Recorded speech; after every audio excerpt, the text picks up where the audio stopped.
عن الرسول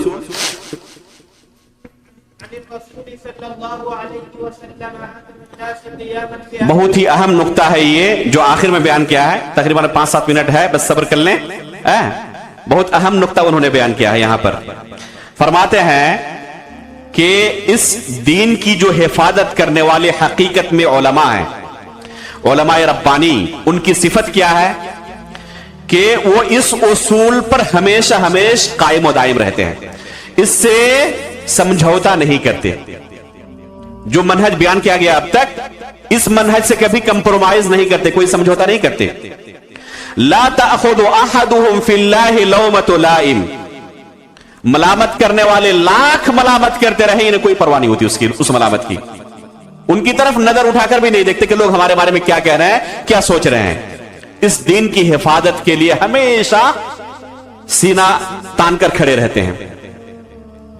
ولا يصدهم عن سبيل الله العوائم بل يتكلم احدهم بالحق الذي عليه ويتكلم في احب الناس اليه. اللہ اکبر, کیا عظیم جملہ انہوں نے کہا ہے. ويتكلم في احب الناس اليه.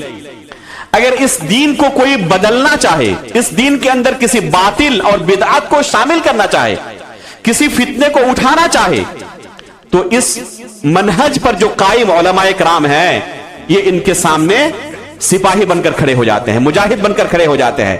اور اپنے سب سے محبوب اور قریبی بندے پر بھی رد کرنے کی ضرورت پڑے تب بھی وہ ذرہ برابر ملامت کا اور کسی چیز کا خوف نہیں کرتے.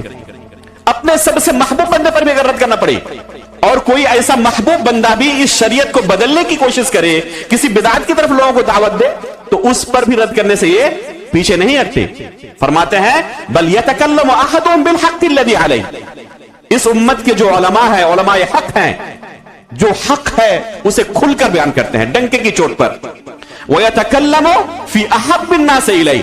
اور ضرورت اگر پڑے اپنے سب سے محبوب بندے کے اوپر کلام کرنے کی, رد کرنے کی, تو ان پر بھی کلام کرتے ہیں, ان پر بھی رد کرتے ہیں.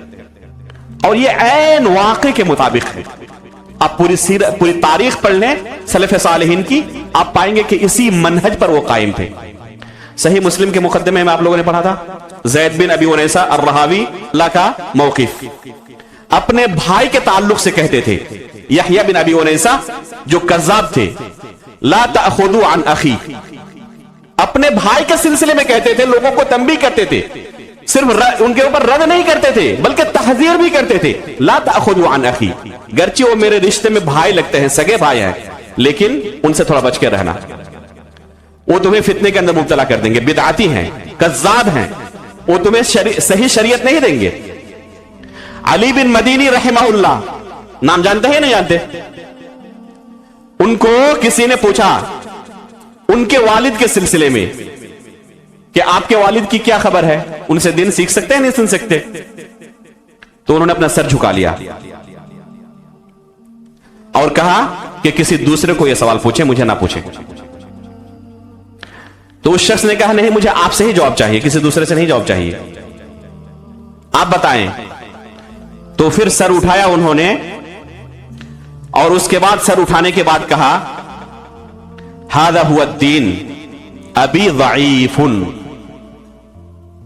اس دین کا تقاضا یہ ہے کہ اپنے باپ کے سلسلے میں بھی میں حق ہی کہوں. سن لو, میرے باپ ضعیف ہیں, اعتماد کے لائق نہیں ہے کہ آپ ان سے شریعت حاصل کریں. آپ سوچ سکتے ہیں اپنے والد اور علی بن مدینی رحمہ اللہ اور جتنے سلف صالحین گزرے ہیں, وہ اپنے قریبی رشتہ داروں کے تعلق سے کتاب و سنت کا جو حکم ہے, صلہ رحمی کا جو حکم ہے, والد کا جو مقام ہے, کیا نہیں جانتے تھے؟ حسن سلوک کے اندر انتہائی اعلیٰ درجے کے بچھے ہوئے رہتے تھے, لیکن جب شریعت کی بات آتی تو وہاں پر کسی چیز کو نہیں دیکھتے, شریعت سب پر مقدم ہے. کیسے ہم امت کو کہیں کہ نہیں ان سے آپ دین سیکھ لیں؟ یہ ہو نہیں سکتا ہے, یہ ہمارا منہج نہیں ہے. اللہ کے رسول صلی اللہ علیہ وسلم اس منہج کو دے کر نہیں بھیجے گئے تھے. اپنے والد کے سلسلے میں جب ان کو مجبور کیا گیا جواب دینے کے لیے, پہلے خاموش رہے کہ کسی دوسرے سے جا کے پوچھ لیں. آپ یہ کیا مقصد تھا کہ سب لوگ جانتے ہی ہیں, کسی سے بھی پوچھیں گے, میرے والد سے منع ہی کریں گے.